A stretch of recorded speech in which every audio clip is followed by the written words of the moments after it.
Welcome to this week's episode of the Success Realtor podcast by yours truly, Colleen Wood. Here is where we celebrate success in real estate and share the wisdom and struggles so that others can be successful too. If you're a new listener, I'm the producing branch manager of the Wood team at Hometown Lenders, and we are known for helping realtors earn a lot more money in commissions without selling their soul to the industry and while maintaining balance with what's most important in life. Welcome. Today is a great day because we are talking to the incredible Mandy Cook, realtor with Parker & Co. Real Estate Services out of Billings, Montana. I am so excited to have made this connection with her. Mandy, thank you so much for joining me today. Thank you for having me today, Colleen. Really appreciate it. This is going to be so much fun, you guys. We're going to go down a different rabbit hole than we ever have before. Really excited to talk about this stuff. So, Mandy, give me a little backstory. Like, where are you from? Are you married? Do you have kids? How long have you been in real estate? All of that. Yep. I'm from Billings. I moved to Billings when I was 10. I was born in Bismarck, Mandan area, North Dakota, but I claim Montana as home. Sure. I am married. My husband is a police detective here at the Billings Police Department. So always excitement in our life. And then we have two boys, 9 and 7 years old. Boy, mom. And 2 golden retrievers. So, oh my gosh. yeah. And I'm in my 3rd year of real estate. So That's it? That's it. 3rd year. I celebrate 3 years, September 2nd. Mm-hmm. That's insane. You have made tremendous traction for such a short time in the business. Thank you. That's fantastic. And I just love It's been a wild ride. Yeah. I just love golden retrievers, and I prayed so hard to be a boy mom. So I just love just getting to be a boy mom. So that's exciting. It's definitely different. I am the oldest of 3 girls in my family. So boys, it's different. I get more bathroom time to myself. Let's just say that. It's good. I bet you do. You know, I'm a twin girl as well, 3rd generation twin girl. And I was like, please God, please don't give me twin girls. This is not in my wheelhouse of how to do. Please don't. And ended up with just one solitary, very handsome boy. So yeah, that's exactly what I wanted. So Awesome. When you left high school, was it your goal? Was it your intention to be a realtor? No, it was not. My first job was in retail at Old Navy. And I did that for a while. I actually did that through college. Old Navy, Gap. I worked at Buckle for a while. But just sales has always been what I've done because my dad was in sales. He sold Wrangler jeans almost all my life. So he was a sales rep, and that's what brought us to Montana. He got the new territory. So, oh my gosh. Yeah. My husband was also in the Army prior to the police department. So we were in Texas, and I worked at a newspaper there. Anyway, long story short, came back to Billings in 2016, got a job at the newspaper here at the Billings Gazette selling advertising. My broker, Deb Parker, was one of my clients. I loved my clients and the relationships that I built with them, just as I'd watched my dad over the years build those relationships with sales and networking and making friends along the way. And Deb asked me one day when I was giving her a pitch, have you ever thought of real estate? And I said, I haven't. Let's go to lunch. And here I am.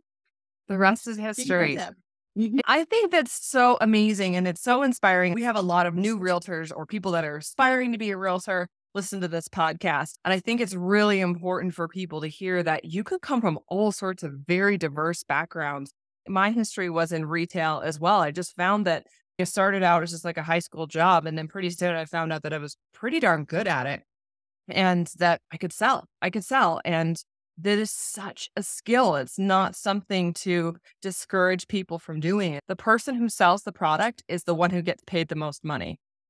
And so sales is an excellent thing to get into. And you can loop it into real estate. So how did you end up heading into real estate? I mean, you met with your broker. I mean, you guys made that connection. But what was your attraction to the business?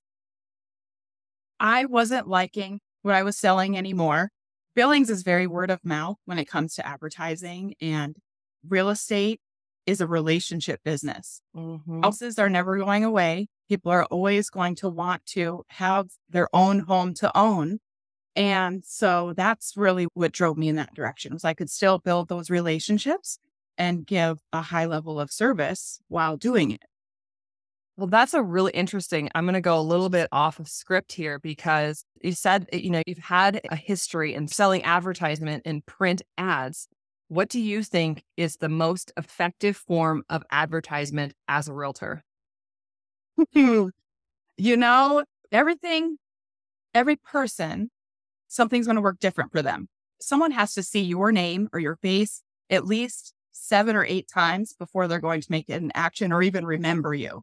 Mm-hmm. So I believe in having a very cohesive amount of advertising out there. Like I have currently in Heights Albertsons, I have my face on the wipes for the carts. And then I do social media a lot. Mm-hmm. And I don't think a lot of agents realize the value of video on social media and utilizing those stories. If you don't know how to do it, call me. I'll show you. But the stories just give a little insight of your life. Yeah. And people will make an impression of you by watching. So I think the branding is great on the billboards, on the bus stops, anywhere you can do that, but don't waste your money there. Focus really on where you can make those intentional connections with people and just be real. I haven't dabbled into the targeted digital advertising yet. There is value there, but it can cost a lot of money. So I wouldn't recommend that for a newer agent. Right. Right. No, I think there's different kinds of advertisement when there's like brand recognition advertisement where people are like, Mandy is a realtor and, they need to know that that's connection. So when they think real estate, they think Mandy. And so there is room for that. And that is important to do that stuff. But I think people go so deep into that where it's just like Mandy realtor, instead of knowing who you are as a person. And I actually think radio ads or radio spots have been really effective for us to just have that, get on, talk about what's going on. People like to hear, how you talk. Are you confident? Do you have good ideas? Are you funny? Are you, just an approachable person that they want to work with? So you're right. Different kinds of advertising, it just works differently for different people. And print ad is not as effective. I always kind of feel bad when I have people that want to do like print ad stuff reach out and I'm like, man, that's not what we're doing anymore. And I do think there's some place for it, but in certain things, but I feel like it's more like you're just supporting somebody that you like when you're doing some of that. I think there was a lot of that when I worked at the newspaper. We like Mandy. She brings me chocolate chip cookies. Sure, I'll buy that ad from you today, Mandy. Exactly. But then when budgets get tighter, it's like, I can't see the return on the investment. A really great idea when it comes to advertising, though, is that use a different phone number. So like if you're going to have a billboard, which billboards are expensive, and you're like, how do I quantify, is this billboard working for me? Have a different phone number on that billboard. So when they call it, it came from that place. Absolutely. Tracking. And then another important thing is, who is your audience? Who do you want to reach? The newspaper is going to have a completely different audience than Instagram or LinkedIn. So really find who you want to target. Yeah. On radio, I had, my response on radio was like, I don't listen to radio. Like I listen to podcasts all the time. Like that's what I listen to. I'm constantly got something going on in my ear. But my demographic, my people, I've learned are middle of the road people, like blue collar, middle of the road families, that kind of Montanan. Those are my people. And they listen to the radio. So isn't that crazy? It's like even things that you wouldn't think that would be effective for you as a consumer works for other people and get to a certain audience. So absolutely. Absolutely. Yep. Thank you for letting me detour on that. That was awesome. Absolutely. So a big part of your career is your involvement in your local real estate association. What roles have you had there? What kind of involvement are you currently and have you had in the past? So I got my license September of 2020, and I jumped straight in. I started attending committee meetings. We have so many committees, but YPN, the Young Professional Network, was the one that I loved because I was new, young. We like to say young at heart. Anybody can join our committee, but currently YPN chair. So I head that committee. I've been involved with that since May after I got my license. So less than a year, I jumped right into that. And I've loved it ever since. Last year, I was on the MLS committee. So we review some technology that comes in through the association, our statistics program, any violations that anyone may do, things like that. And then I'm no longer on the MLS committee, but I'd highly recommend it for people that want to be in the know. And then I'm also on our board of directors. The first year I was on, I was appointed because there was an open spot. Then the next year I was actually voted in. So, and that's a 3-year term. So I'm in my first year of the 3-year term going on. So I wouldn't change it for the world. That plaque behind me says Realtor of the Year. Or no, sorry, not Realtor of the Year. I'm Rookie of the Year. Let's not go there yet. Soon it's coming. Rookie of the Year. But my realtor spirits and sales is why I got that. And I wouldn't have been recognized and got that if I wasn't involved in the association. And there's a lot of people I have to thank at the association as well for helping me early in my career and seeing things in me that I didn't necessarily see in myself. That is amazing. That's amazing. Because I think a lot of people they think, oh, I'm a new realtor. I don't have any value to give to a committee, or, I'm out and about doing my thing. I don't have time for meetings. And that's just simply not the case. Being involved is going to help you be a better realtor, and it's going to help you be more educated to be able to help your clients do your job better. Yes. That's amazing. That is why I joined. Absolutely. Okay. But I will add, once you say yes to something, more people will ask you to say yes to other things. So you have to have a limit and learn the word no. Okay. So how often do you say no? How do you say no? Often, not often enough. But I did. You just have to kindly say, not right now. Ask me next year. And that's how I do it. And thank them for thinking of me and the opportunity, but just it's not in my plan this year.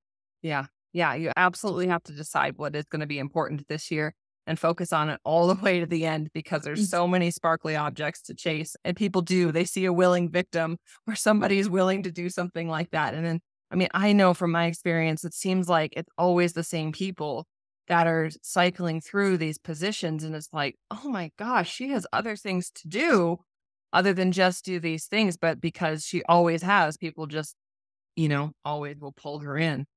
So what all, I know that you've gotten some recognition and there's been some good things that have come, but what all things do you think are valuable in being a part of an association? And would you recommend that other people get involved in it? What capacity? The reason I got involved and the main things that you get out of it are definitely the education. Like you said, you can learn from one another. There's so many networking opportunities, not only on the local level, but the state and even national level. When I first joined my YPN committee, I was vice chair elect. Then the following year, I went to vice chair and now I'm chair. But we got in our budget approved to send the chair, vice chair, and vice chair elect, 2 of those 3 people actually, to go to YPN Advance in Chicago. Oh, and wow. that's where all the YPN leadership goes, and only chairs and vice chairs and then staff liaisons, if your association has one, is invited to go there and network with all other YPNers across the nation. And gosh, I think we even had someone from Canada, so outside of the US as well. I learned so much, and I was just like a sponge coming in. And I didn't even have 1 year of real estate under my belt when I first went there. And everyone looked at me like, wow, you're here? That's amazing. And they are so supportive in YPN, and not like you said, oh, you're a new realtor. Like, what do you have to offer? Everyone was so supportive. So I find that at my local association as well, everyone's very supportive of new agents that come in. And I wanted to be a part of that. There's also committees that give back to our community at the association. The Quality of Life Committee hosts an annual casino night. So they give back to a nonprofit every year. So I try to help out with that. And then every year they do a run as well. This year it's in August, and that will support another nonprofit.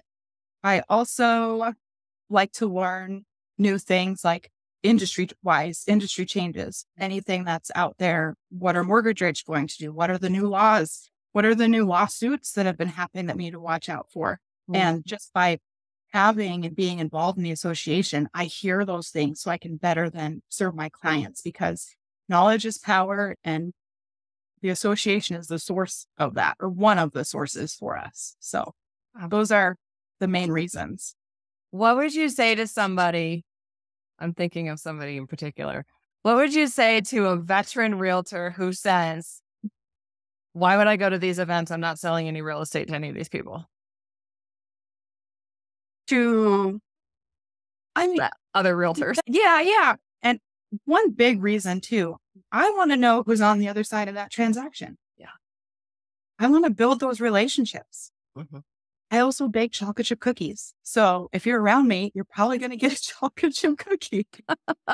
No, but in all seriousness, I struggle with that. There's a few realtors here in Billings. They call themselves the OPNers, old person network, instead of the young person network.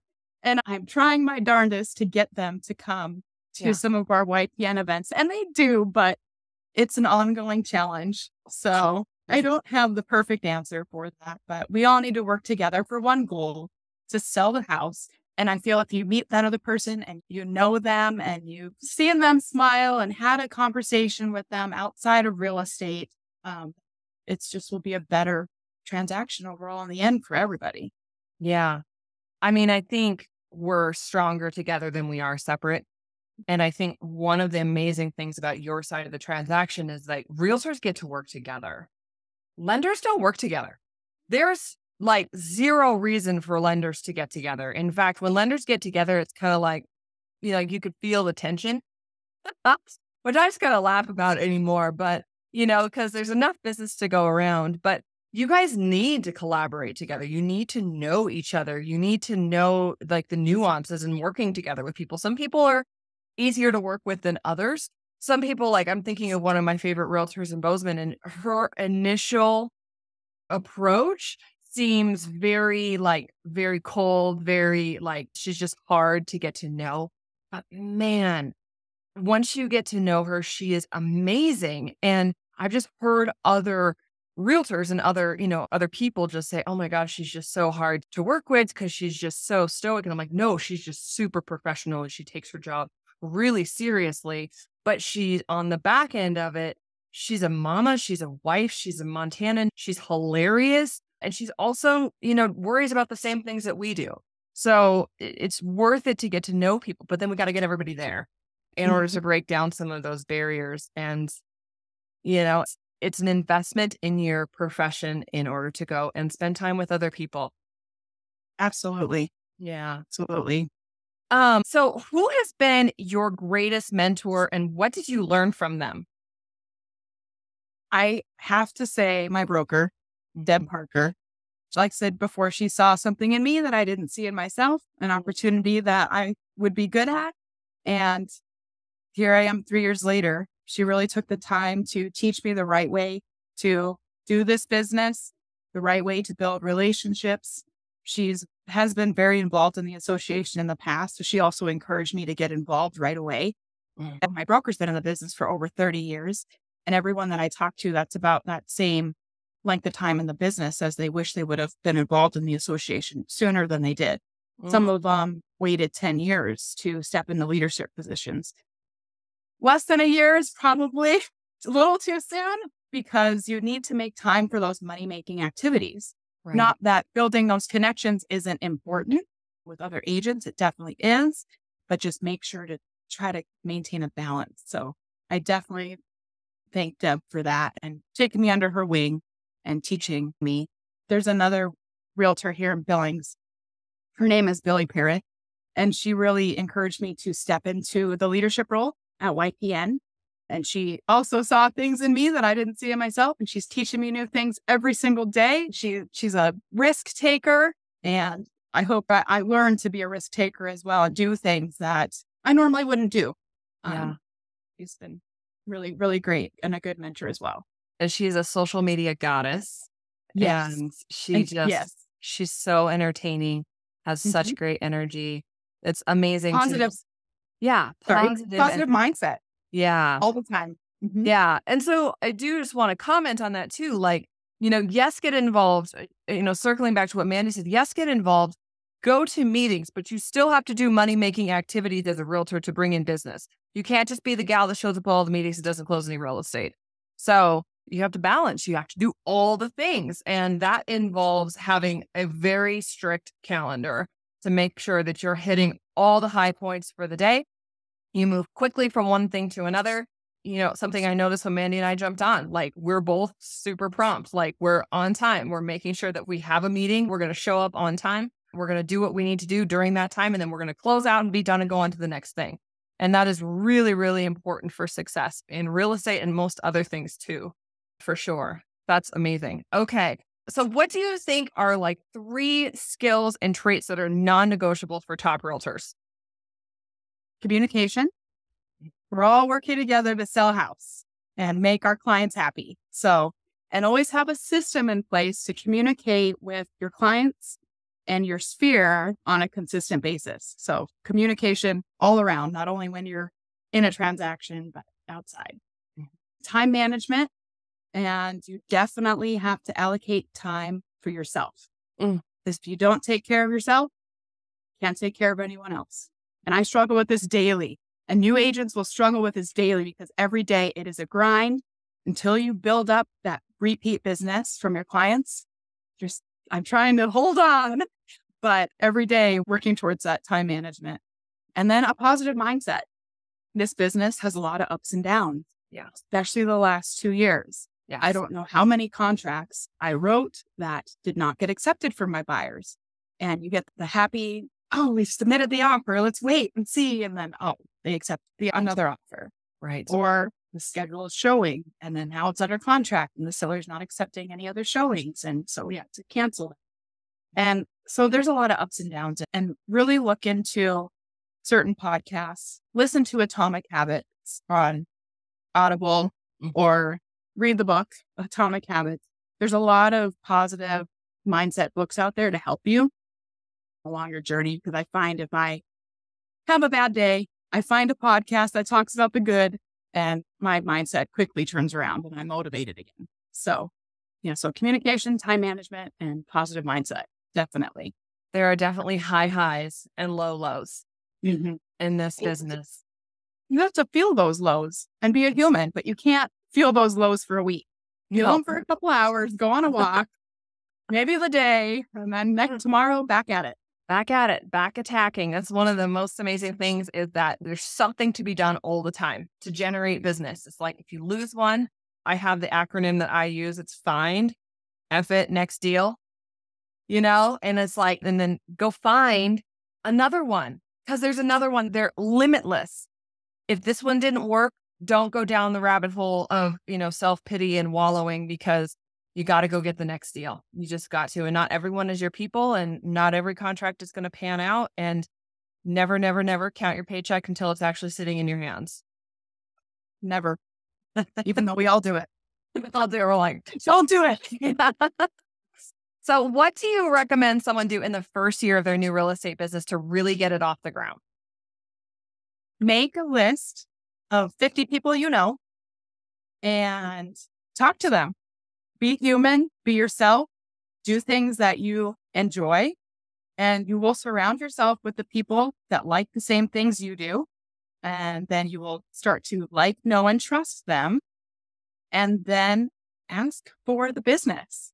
And I hate the word referral.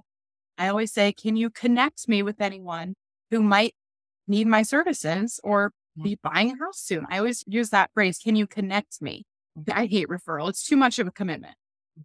Also, build a buyer's presentation and a seller's presentation and know that by heart. Know it in your sleep. Do it over and over again so you can not be nervous when a new buyer, you're showing a house. And then it happened last week, actually. I had a new buyer, never met before. We went and we showed a house after a phone conversation. And then I asked them, are you working with the realtor? Now, everyone does their business differently. It's like, I don't like to kiss on the first date. I like to say that to my clients, but I say, your time is valuable, as is mine. Can we sit down and go over the buying process? And then eventually I will ask for your commitment and loyalty to work with me as an agent if you're not working with another realtor at this time. And that approach as a new agent is so important because you cannot waste your time on people that are talking to multiple agents at once. Yep. In addition to that, I have a little long list. Study the buy, sell, and the disclosures. Know those forms. Go to the forms classes. Talk to your supervising broker. Know how to explain them in layman's terms because there's 10 pages in the buy, sell. So you really need to be able to explain that to anyone who's buying their first home or someone who's buying their 10th home. Role play with other agents. And this one I hate, and I don't do it as often as I should, but role playing, it can just be reading off of a script. Because if you read off that same script 3 times a week with your team or another agent, you'll remember those words in your brain, just the repetitiveness, and those words will just come out in the right time with your client. So build systems, kind of already talked about that. Take care of yourself. And the last thing I would say is some people say, fake it till you make it. I don't like that one either. Say, act as if. Act as if you are a successful, experienced real estate agent who's been in the business 10 years. Get up in the morning, get dressed, do what needs to be done, treat it as a 9-to-5 job, and then change it when you're working till 9 p.m. But if you don't, you're not going to have the business. So act as if. What would you say to someone who's seen like the real estate shows on television, or they have an image in their mind that in order to be a realtor, they have to have the lashes done and all the beautiful things, the beautiful aesthetics and the perfect hair and the $100,000 car and all the fancy clothes and the bags? What would you tell them? Because I see a lot of real estate modeling done by realtors who aren't closing any business. I would say, look at your client, see what they're wearing, and match them. Mm-hmm. Yes, I have a blazer on today. Usually I have a blazer on because it makes me feel professional and ready to work. But some clients don't want that. They don't want the heels. They don't want the hair and jewelry and everything. So you try to match those clients. And once you get to know those clients as well, they're okay with you coming from the gym and showing them a last minute house and in your gym clothes with your hair in a bun. But you just have to mirror your client, and that makes them feel comfortable as well. It's not all the bells and whistles, like it's never like it is on TV. And those people have so many people that help them in the background with the paperwork. There is a lot of paperwork, and not everybody has an assistant to help them or a marketing person. So, yeah. And please don't go get a $1,500 payment on a $100,000 vehicle to go look the part. Please, please don't do that. It's just not necessary. Clean. Soap and water does lots of really great things, and soap and water is cheap.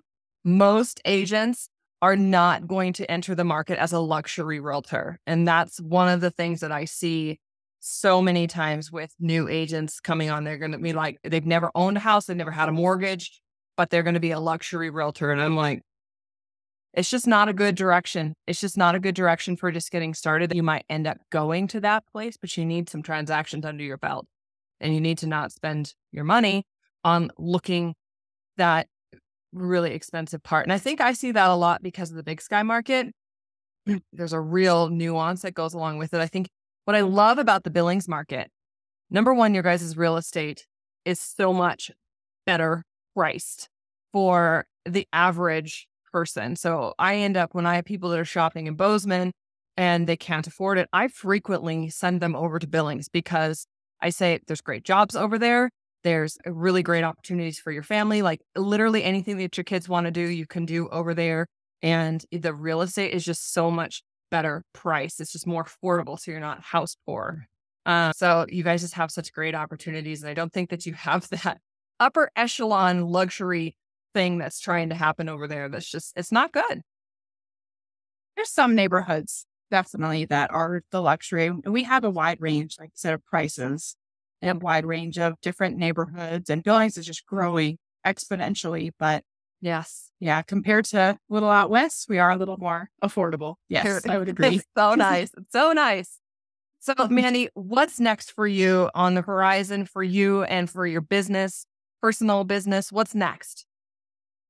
So in my first year, I sold about 1.6 million. My second year was 2.6 million. I would really like to get beyond 3 this year, help more people find homes that they love or second homes. And then I'd love to fall between like 5 and 10 million. But overall, I want to help people move into a house, and whether that's their first house, second house, or they're downsizing, all aspects, because I just love building those relationships and helping. So I also, in the leadership role, want to eventually serve on our state level and help there, possibly national level, but I'm not quite there yet. But everyone, like when I went to Chicago, it was during National Leadership Week, was so welcoming and encouraging, and it's a whole nother world. So I just encourage agents out there that are in the business, don't have to be new. You can be 10 plus years or more. If you've never explored leadership, do it. It's amazing. And you learn so much. So just to continue to grow, continue to learn, and then also have some balance in my life and take my kids to Disneyland someday. It's so hard. You're going, but you're going to do way more than 5 million. You have a phenomenal attitude and you have systems in place and you're newer into the industry and you're just going to continue to take off. I'm positive of that. But it is so hard when you're a brand new agent because when you're developing that reputation, it's literally 24 hours a day, 7 days a week. For me too. When I was first building my business, it was like, I had to just tell my family that if we want this, we've got to be willing to drop everything, pull over on the side of the road, flip the computer open and start writing loans, in order to develop that reputation. So you're going to build more balance. It will happen. There's an assistant in your future for sure. It will happen. You bring up a good point to share your goals and why you're doing this with your family. So they know. Yeah. So they know what the overall end goal is and why you're doing this business. And then if you do have a day where you have nothing going on and it's been busy, take that day. Go get a massage. Go take your kids to the park. Go with your significant other or friend, or go have drinks with friends. You don't have to have drinks. They can be non-alcoholic too. That's fine. Either way. But go relax because we all deserve it. We work hard. Yep. And not every day is crazy busy. There are little pockets of time. And the trick is to go ahead and take advantage of that pocket of time and do something that's maybe just makes you feel good. So, well, this was amazing. Yeah, it was. One more thought. My broker, she told me, always take advantage of those national holidays because people don't expect you to work on 4th of July. They don't expect you to work on Memorial Day. Some might ask, but still take advantage of those holidays and just relax. And girlfriend, I have literally every year in my professional career written a loan of some sort on Thanksgiving Day. Like every year. I don't know what is happening. I think it's because family gets together and they slow down long enough to be like, I really want to buy a house. And they're sitting there, they start to scroll. And every single year it happens. I mean, it's almost a joke. Or I'm like, oh, here's our Thanksgiving deal, or here's our Christmas Eve deal. And it is what it is. It just is what it is. This is a people service business. And I had a client tell me I was on the phone doing a consult with him, and he had somebody walk up to him and ask him something. It was a work question, and he answered the question just kind of hurriedly. And then he was like, I'm so sorry. And I said, it turns out as a lender, when I'm talking to you in the middle of the day, I'm actually grateful that you have a job. It's the people that are at home that don't have a job. It's the middle of the day. And every time we talk to them, they're at home and it's a good day. And you're like, okay, you don't have a job. So, our clients that are buying homes, they work. And then their time to talk to us is typically in non-work hours. So, yep, it is what it is. But we get paid pretty well. So it'll be okay. That's a good trade-off. Well, Mandy, thank you so much for joining me. This was fantastic. I just love getting to know you. I'm excited to pursue more of the committee stuff on my side too. I think now's a great time to just kind of refresh all of that. So if you guys have been on the fence about whether or not you want to get involved. Just try it out. Just stick your little toe out there or start going to some of the networking events just to know your people. It's a good thing to know your community. So we'll talk to you on the next episode. Thank you again for listening to this week's episode of the Success Realtor Podcast. Just as a reminder, I'm the producing branch manager of the Wood team at Hometown Lenders. What we are known for are 3 things. Number 1, we close on time. Number 2, we keep our realtors in the sales seat at all times by keeping them updated on their current transactions, reporting on their leads, and encouraging them to get back out there and find the next one. Number 3, when you entrust us with a lead, we follow up on that lead until they buy, fly, or die. Leads are never lost to our lack of follow-up. Our number 1 priority is for you to earn more money in commission so that you can improve the lives of your family, community, and in turn, our country. So, can I count on you for that next buyer lead? I would love to work with you too. Also, if you're interested in being a guest on the podcast, please just reach out to my office. All right, we'll talk to you when you call in, and we'll see you on the next episode of the Success Realtor Podcast. Bye-bye.